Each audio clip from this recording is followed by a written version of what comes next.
I was living in New York City and faked having cancer so I could move back home.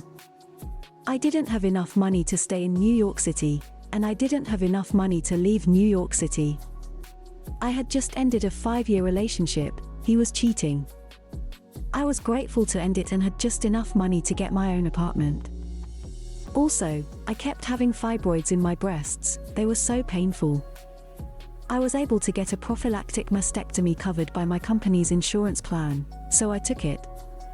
My neighbor assumed I had breast cancer after my surgery, and I never stopped her from thinking that. She never officially asked. But she took me under her wing, an older woman. I was between boyfriends and not close to my family. Well, that's when the lie started. I didn't stop her. I needed her. I felt so lost and alone. Then, I remember the first time the lie crossed my lips. I told a friend I had cancer and she suggested I get treatment back at home, in Texas. I thought, could this be my justifiable reason for going back home? I was always afraid of what people thought of me if I returned home. She couldn't hack it in New York. She failed. I used the lie to move home. Moved back to Texas. Got an apartment for 1/5th the price I was paying in NYC. I cut off my long brown hair, cut it really short pixie cut. People would ask about my losing hair, and I said no, that it doesn't happen to everyone. Of course it does, but somehow everyone in my life believed me. I'd fake doctor appointments so those closer to me thought I was getting treatment. That was almost 10 years ago.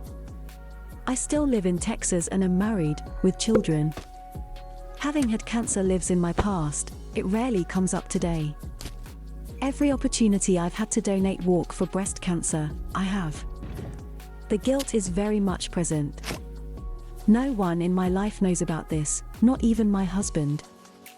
He knows every single thing about me except for this. It is kind of wild, typing this out, because I've never breathed these words out loud, to anyone.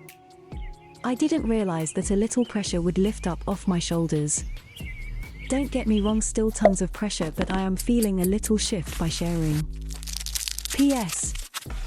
I've had 6 miscarriages and my mother was diagnosed with breast cancer, survived. Deep down in my heart, I feel as though both of those are because of this lie. What do you think about this story? Please leave a comment below, like and follow my channel to increase my motivation.